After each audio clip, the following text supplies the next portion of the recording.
Hello and welcome. In this video I'm going to show you how to draw eyelashes. There are several ways. I'm just going to show you the easiest one. So the first thing we do is we add this zigzag line to the upper eyelid.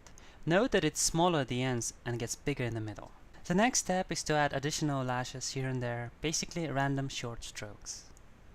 Note that the eyelashes which are closer to your nose tend to be shorter, and the eyelashes that are closer to your ears tend to be longer. The next step is to add additional thickness at the roots of eyelashes. You don't have to do all eyelashes, but if you pick 2/3 of the amount, it's gonna work fine. Finally, we add an additional shadow at the upper eyelid.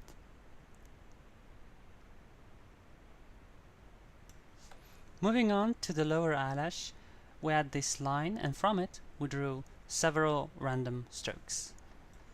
Note that they are thinner and shorter than the upper ones. This is basically it. Thanks for watching and see you next time.